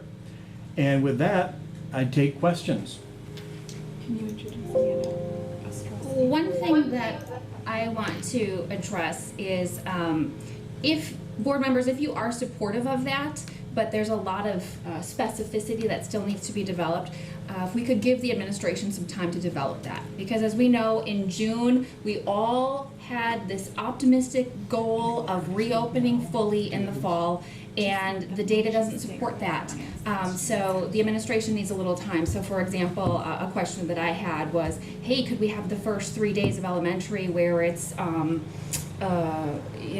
basically parent-teacher conferences, so the students can connect in person with their teacher. And that really wouldn't be a fair question to ask tonight, because we need to give administration time to work those kinds of details out.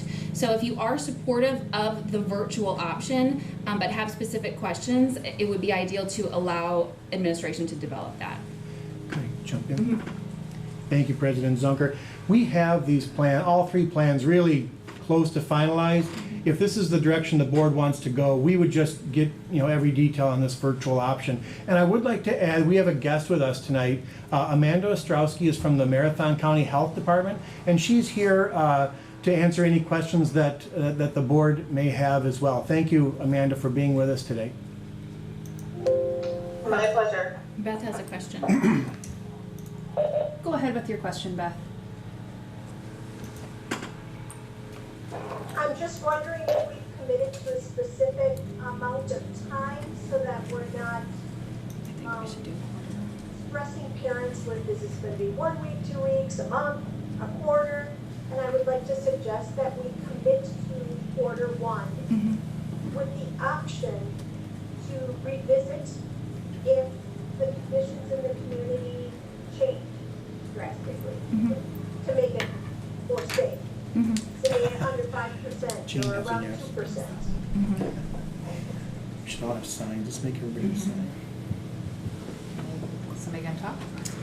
Yeah, that was a discussion, and that would be something that I would put forth in the motion, is to open the schools fully virtual as described in option C for the first quarter. Should we offer an option and get a second? I'm sorry, 1 second. Sorry. Keep the stuff. Why don't we put the motion out there, and then we can continue discussion. So I'm seeking a motion to start the 2020-2021 academic year to open schools fully virtual as described in option C for the first quarter. I'm sorry, as described in option C of the project relaunch guidelines for the first quarter. Okay, Jane's the first. Okay, we have a first from Jane. Beth, do you want to be a second? Teresa's a second. Oh, Okay, Beth. so we have a first from Jane and a second from Beth. Any discussion? Go ahead, Lance. Yeah, one of the suggestions I was going to have tonight is, rather than trying to get locked in on a certain percentage or metric, that we just regularly evaluate this. I was going to suggest that this should be a monthly recurring agenda item that we evaluate every month. I think a quarter is too long, frankly. But I'm still struggling with being asked to pick among 3 plans and not having the details of all of those plans presented to me. For the last few weeks, I've been hearing nonstop about this Plan A supposedly being 100% of kids in school and no precautions, because there was a chart attached to our minutes that says return to school as normal. And I don't think that we should at all be giving the impression that our choice is 100% virtual, 50%, or 100% of kids in class with no precautions. I think everybody who's been responding to us and giving us feedback needs to understand that we have another choice too, which is 100% of kids in school, but with a lot of changes. Certain classes maybe can't happen. Temperature checks, masks, changes to the day, changes to the passing time, all kinds of things could happen that could make 100% of kids in school safer. With all of that up in the air, I don't know how I'm supposed to pick between 3 options when I don't know what the details of those 3 options are. And I wouldn't support having a decision now last for a full quarter. Can I go? I 100% agree with Lance. I'm very disappointed that we didn't get the full presentation tonight. It's hard to remember what was going to happen. I think that there's a fear factor that's been really enhanced, and that we really need to find some common ground, find some way to calm people down and invite and move ahead, because it's a no-win if all we look at is health statistics. But if we look at the goals that we have, in education, mental health, those areas, this is something that we need to balance, and we need to have as many facts as we possibly have to make those kinds of decisions.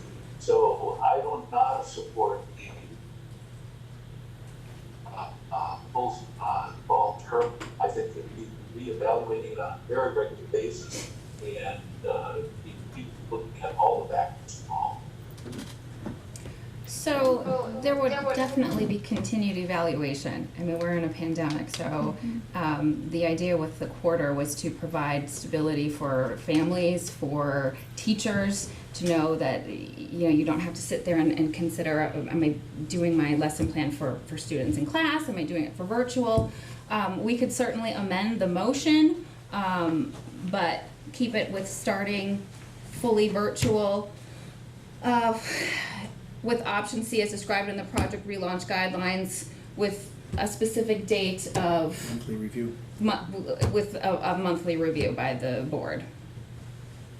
Tricia, I wouldn't even go further, because I agree with what Lance was saying. We could say that it's a monthly or more frequent review, at least monthly or something like that, because the real challenge with this, as so many people have pointed out, is that the decision that's made tonight, so many of the factors are going to be different next week and the following week. And even when we start school, we're going to be dealing with an entirely different landscape.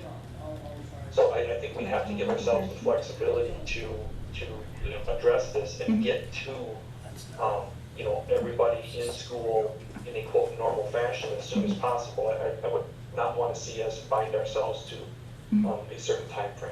Does he want to make that amendment? Well, we could have this as an agenda item for every meeting and have an update. And we could be in a position to make a change decision. I guess I would ask the administration what kind of position that puts you in, but if we have this as a recurring agenda item for every single meeting, what that change timeline would look like, because we want to make sure that we give any change to our community, to our households, and to the teachers some at least notice. Angie, could you speak to that a little? But Tricia, this is Lance. Unless it was a special meeting, we couldn't really take action on it. So I guess my thought was to have it just monthly. Obviously administration and you could always request a special meeting at some other time if we needed to.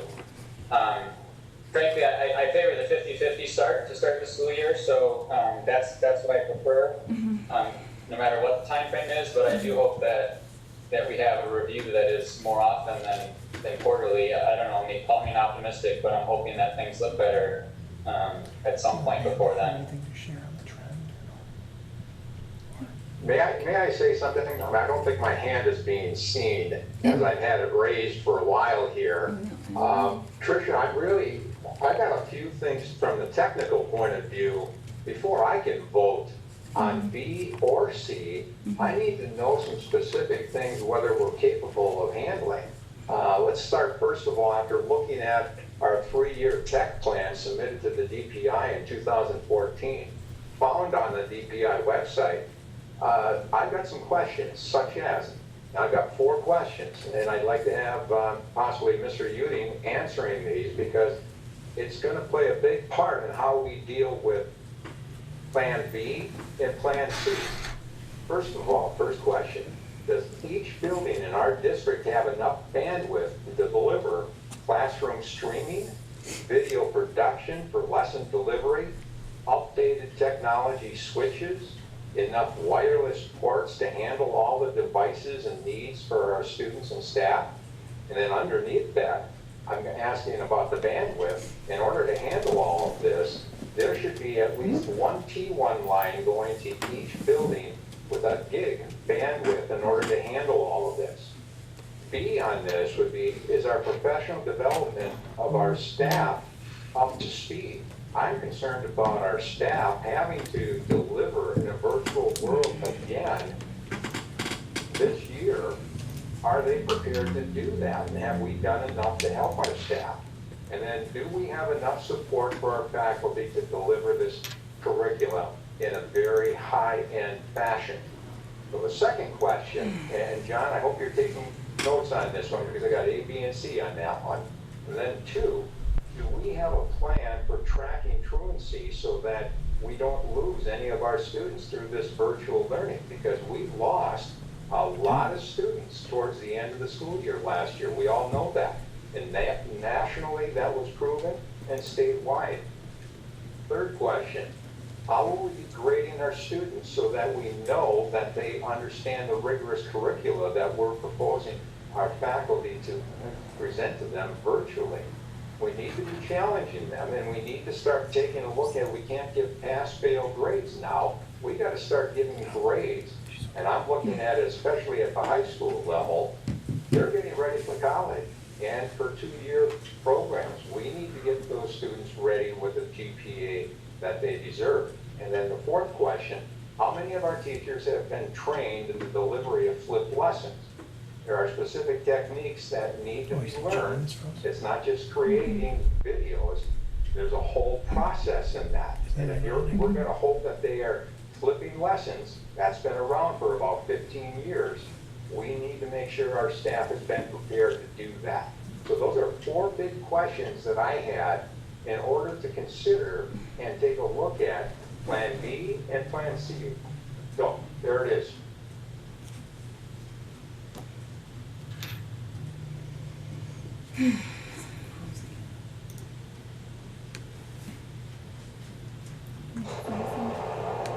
So is John gonna? Yeah, he's been meeting. Tim, I'm sorry, I froze up there. Can you hear me now? Yes. Okay, I can hear you for some reason, but let me respond to the first couple of your questions there. We have the bandwidth, we have the capability, we have everything that we need to deliver things and start school virtually. We've been following up on that to ensure that we had all of that capability. So the bandwidth, the amount of gigabytes going into the different buildings and things, we are more than well suited to handle all of those things. PD wise, we've got more opportunities available coming up here in August for staff that are actually combined with surrounding districts that will deal directly with virtual learning as well as distance learning and how we can address that. But with the thought that we may be in this situation in the fall, we added in the flipped learning and the flipped lesson design back in the spring to help people begin to prepare for how might I have to deliver lessons and content to kids, so to students. So from a PD standpoint, I feel really pretty good about where we're at with that and the ongoing support that we can offer any staff member who needs it. As far as the platforms and things, we are fully supported with platforms and the ability for staff to deliver content and interact with students. So I feel very confident in A, B, or C that from a technical standpoint, from a PD standpoint, we are posed to meet all of those needs for our staff and our students, and actually can build on the excellent job our staff did in the spring with some of the feedback that we got and make the fall virtual learning experience better than it was in the spring, knowing that our staff did a tremendous job in the spring. We have their feedback, we have parent and student feedback, and we can enhance that by creating efficiencies with workflow, with workload, and creating more consistencies that will help support families in that regard. So I think I got your 3 main tenets there. Correct. Those are the 3, and I appreciate that immensely, John, because that's always been my concern when you have the front-end technology and you don't have the backbone in order to deliver it. you're not going to be able to get that out. It's going to be very frustrating for the staff and for the students. For one question, and maybe you don't have the answer, maybe the principals do, but how are we going to track truancy when students stop using the virtual in the whole process? Jim, I could speak to that a little bit. One big frustration last spring was the fact that we didn't feel we could do regular letter grades and kind of those accountability measures. In this setting, we would take attendance regularly, and we would follow normal truancy criteria or procedures, just as we would in a face-to-face environment. We would also have a scheduled day. We would have a day like a regular day. If it's English at 9 a.m., let's have English at 9 a.m., and then the students would be held accountable through grades. So we would have all those accountability measures in place, both to ensure participation, also protect the students so they don't just fall off the screen. Thank you. So I apologize if I missed something there. I just jumped back in and got some audio. So Keith, I heard you answering. I don't know if I missed the first part of Jim's question around grading. No, I think we're good. So I just want to respond to one of Lance's points, and then I'm going to formally amend the motion that I made. So with the alternate option, first we have to look at the data and the increase in COVID in the community. But just to point out some of the real serious concerns with that alternate option, mask policy. We'd have to go through a whole long discussion about a mask policy and whether or not, what that's going to look like for our students, required or not. Requiring our teachers to be healthcare professionals through examination of symptoms. I don't think that's an appropriate job for our teachers to shoulder, which would happen in the AB scenario. And there's a serious concern about, sorry, is my video off? I'm sorry, I don't know why that keeps happening. Teacher workload with the virtual day. I've never had so many teachers call me as I had this last weekend and describing what virtual learning looks like and the concern about what does a virtual day look like, balancing in person with virtual. Is the day shortened so that they can get the virtual time in there? But really the bottom line here is the health and safety of our students, staff, and community. Because as I frequently say, we are a small community, but we are one of the largest districts in this state. And if we don't get it right, we could see an explosion of COVID-19 in this community. And I'm personally not willing to take on that risk of one teacher, one staff, or one student life. And so I'm fully advocating for virtual learning, and I know that we probably will not have a unanimous vote, and we can continue to debate this all night, but I think we need to come to a vote, come to a decision so that our administrators can move forward. So with that, I'm going to modify the motion that I made to allow for monthly re-examination of the situation to change the way in which we're operating. First and a second. Okay, I see, looks like Beth has a comment. Go ahead, Beth. I just wanted to ask, since Amanda Ostrowski is here, so that everybody who's watching, we have a big audience tonight, I'm sure, can you give us a little bit of a synopsis of what's been happening in Marathon County in the last couple of weeks, so everyone's on the same page? Sure. If you want to look at more comprehensive data, you can go to the health department website. A couple of things that are happening is our case counts continue to increase. We've had, I want to say, over 50 since Friday. Again, you can check the Marathon County website for the exact number. What's important to consider with COVID-19 is that we as the health department are becoming overwhelmed. They're surging right now. And the feedback we've gotten from districts is, how fast can you get to us if there's a positive case? And we are being very transparent with districts that as our numbers continue to increase, our response time slows. We hire new people, new contact tracers, investigative team members every week. But it's difficult to keep up. So able to get you notification of a positive case and an entire classroom quarantined within 24 hours, that may not be the case. And something really important to consider in this entire pandemic is what quarantining means. Quarantining versus isolation. And so when you're looking at a student who is a positive case, if you can't maintain social distancing in that classroom of 6 feet or more, that entire class and anyone that they were with in that school building where social distancing was not maintained is in a quarantine for 14 days. Now, let's say that a parent tests positive for COVID-19 and is isolated at home. That child and all their siblings and the other household members are also quarantined.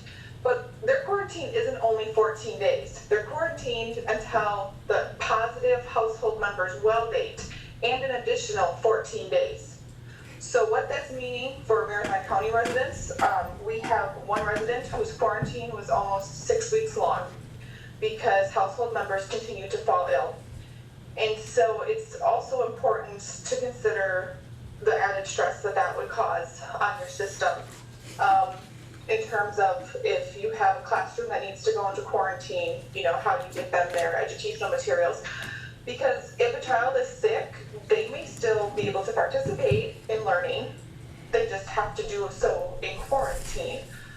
And then I did have one follow-up, and that is, if the rate of COVID in the community spread is so high that we're going to this online option, isn't an important piece of this to get to the next plan to really engage the community in what they need to do to bring that number down? Yeah, I think you bring up a really great point because it is not the sole responsibility of the school to bring kids back to school.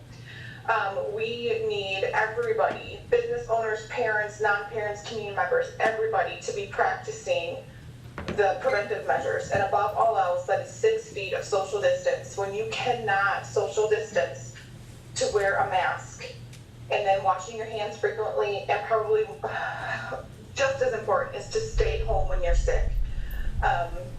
You know, if you have any symptom of COVID, it is imperative that you remove yourself from social situations to stop the spread.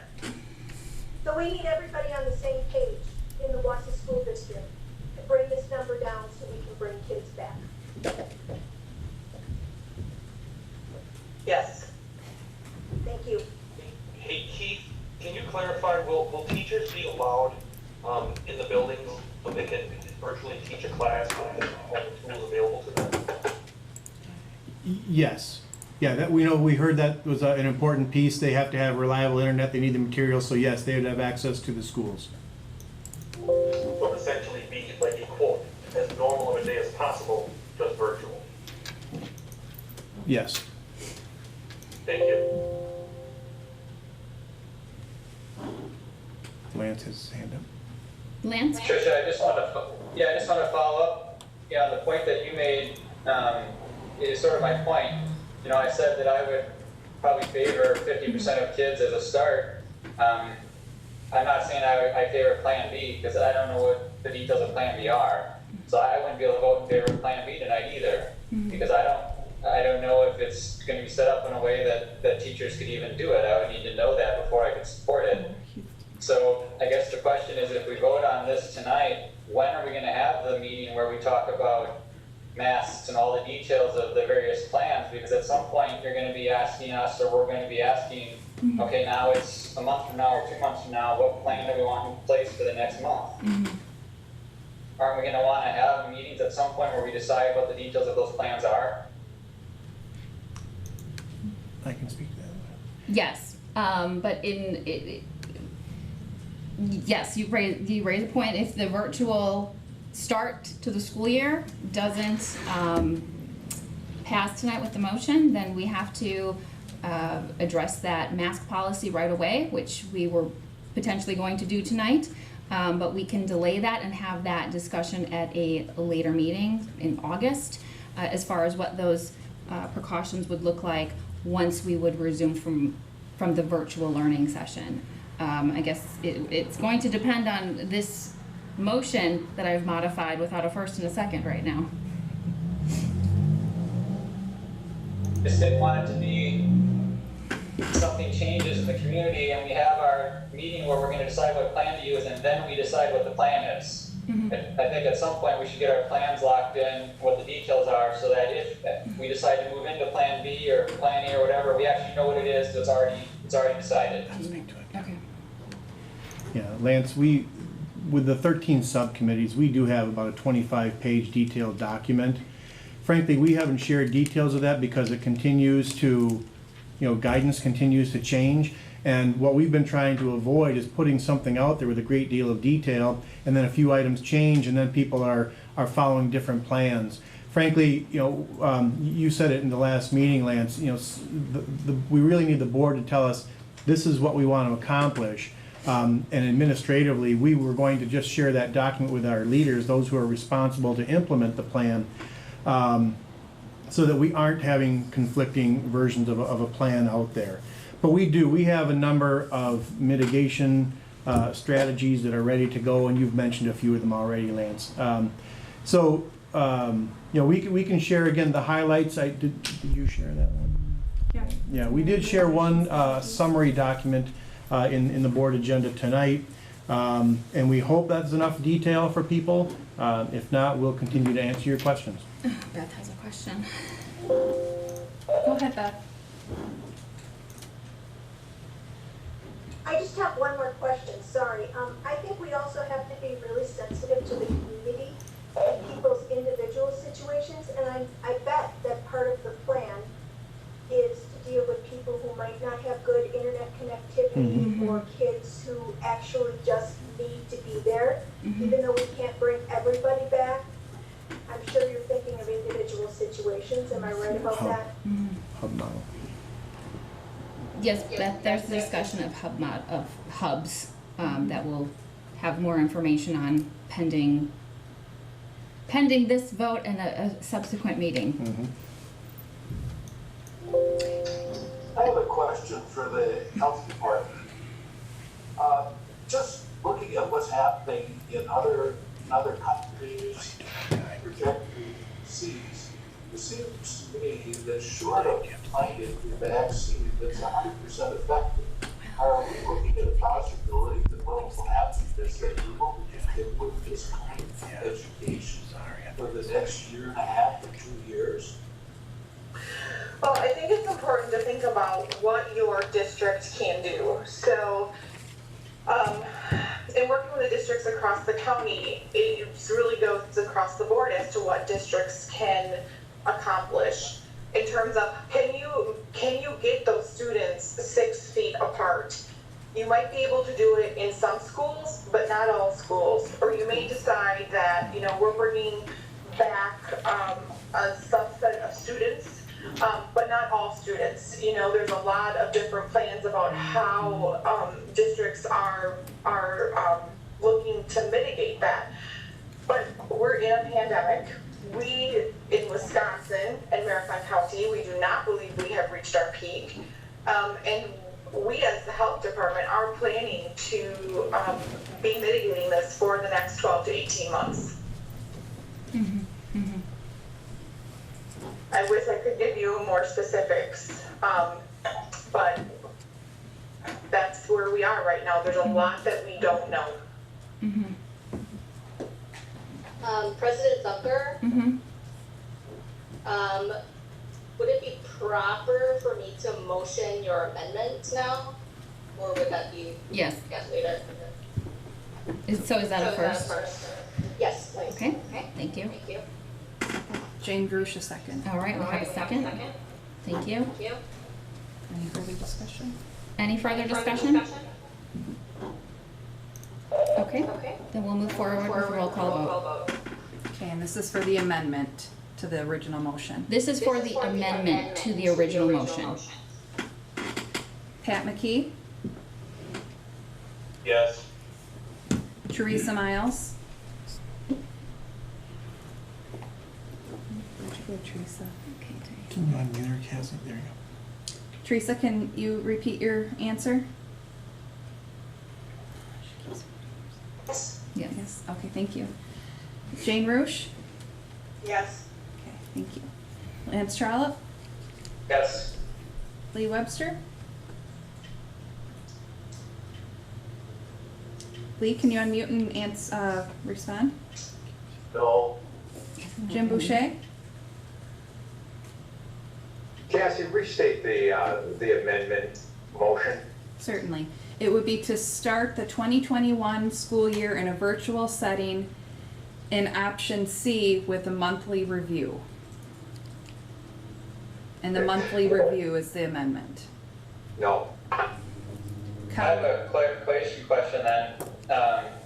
So I believe that right now we're only voting on the amendment, which was to make it a monthly review. We're not voting on the whole motion yet. That's correct. Correct.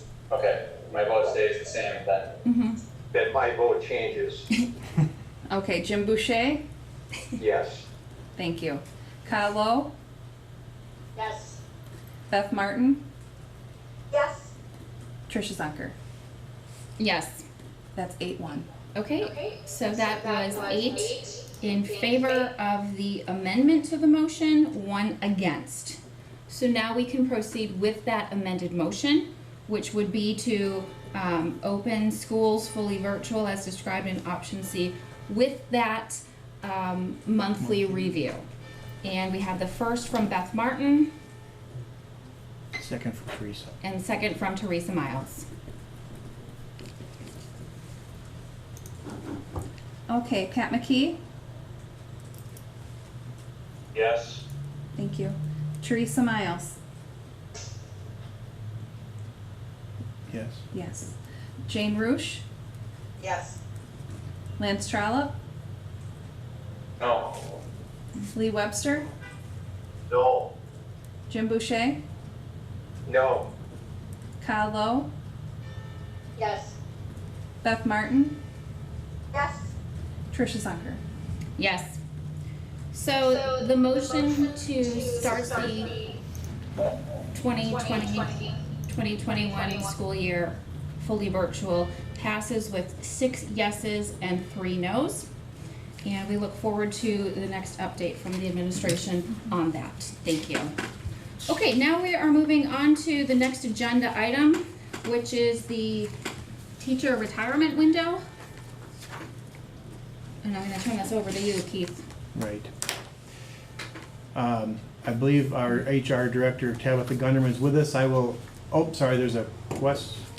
Yes, I have a request, please, regarding that vote. What is it? Yes? Could we get roll call on that? That was roll call. There was a roll call vote. Okay, would those votes be reflected in the meeting minutes then? That's correct. Yes. Okay, thank you. Yeah, and I think, I hope people listened to the whole discussion and not just the vote. My vote was no, not necessarily against starting original. My vote was I just think we need more information before we can make the plan. So that was the reason for my no. Anyway. Okay. I also. All right. Moving on? Yep. All right. Ms. Gundrum, are you with us?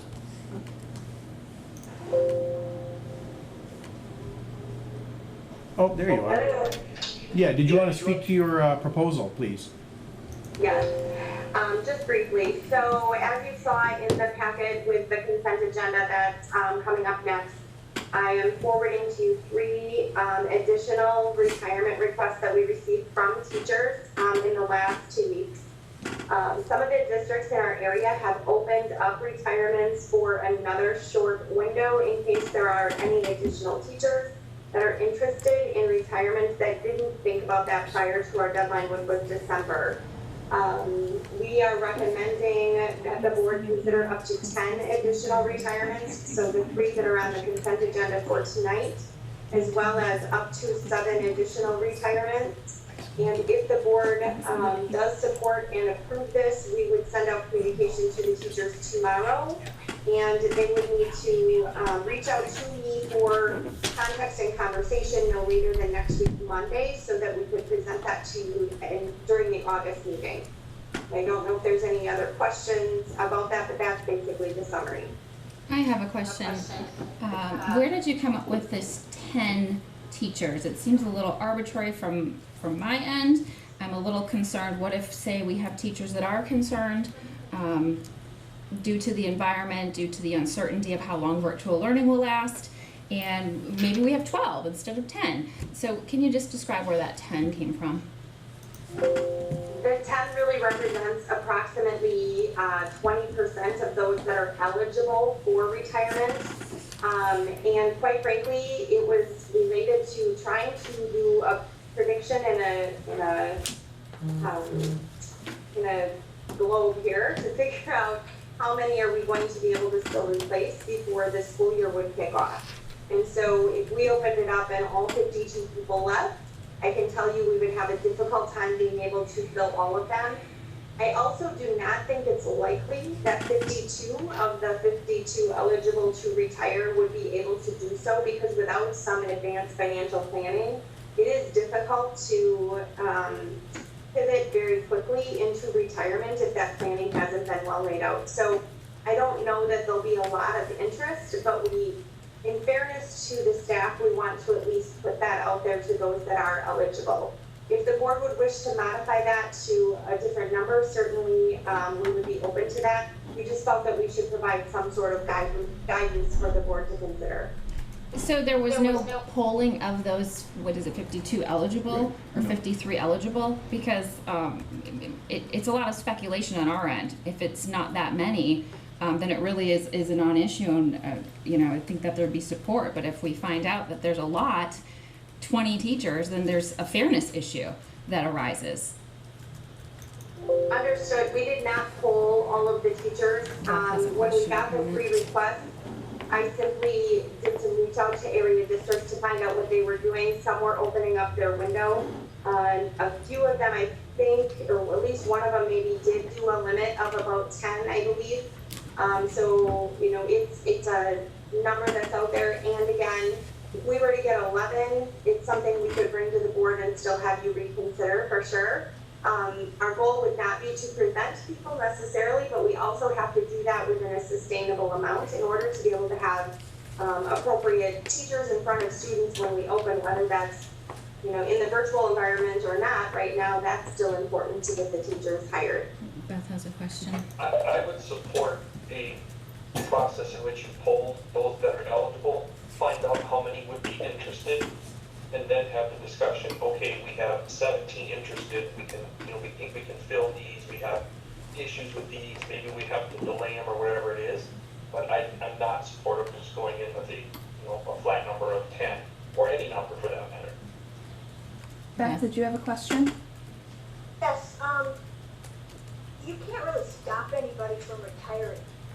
They just wouldn't have to pay the fee for breaking the contract, correct?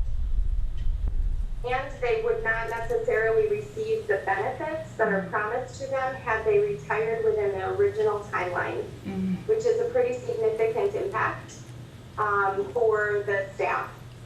I think that you have to take that number of 10 off there and just see what the interest is. I don't like an arbitrary number. I think you gotta let people evaluate their own situation and then deal with how many people say they're interested. You're not going to have 52. I would agree with you. And it's totally fine if the board would like to modify the request that we were putting forward and just say you'd like to open up the window so that people declare by Monday. That would be fine. We can manage within that. It gets us going in terms of a process. I mean, it's a short window, and to have to come back to us to raise that number just puts everybody in a limbo. If people are making this decision quickly and meeting with their financial planners, then they ought to be able to do it. Lance, did you have a question?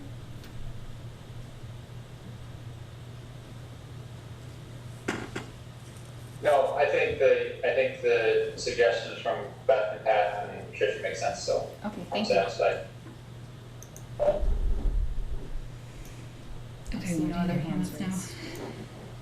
Did we get a first and a second on the amended motion? No, we didn't. Motion at all. We didn't get a motion yet. Okay, so what's the motion that you want? So we'll just open up we'll remove the 10 limit. Okay.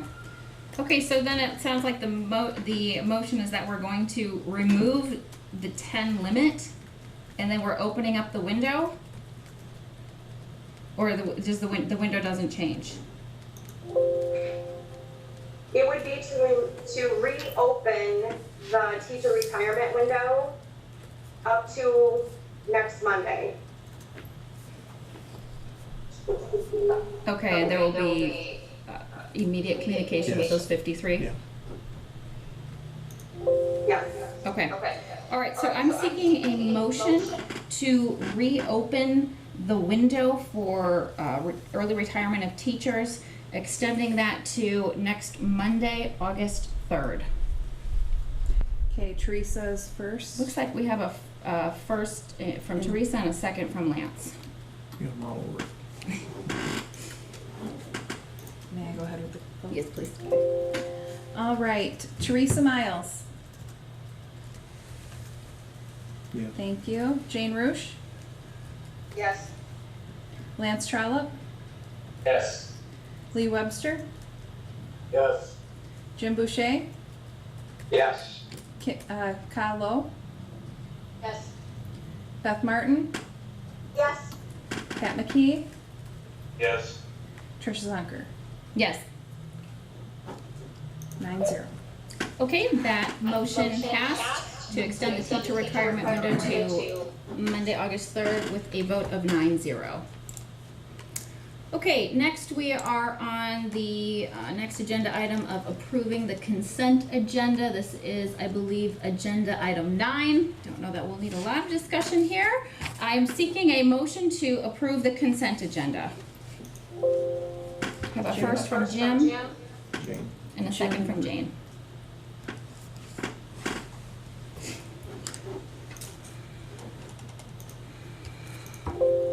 Okay, Jane Roosh. Thank you. Lance Trollope, Yes. Lee Webster, Yes. Jim Boucher, Yes. Kyle Lowe, Yes. Beth Martin, Yes. Pat McKee, Yes. Teresa Miles, Yes. Tricia Zunker. Yes. 9-0. Okay, so approving the consent agenda passed with the motion on 9 yeses to 0 nos. All right, next item on the agenda, we're on agenda item 10, WASB resolutions.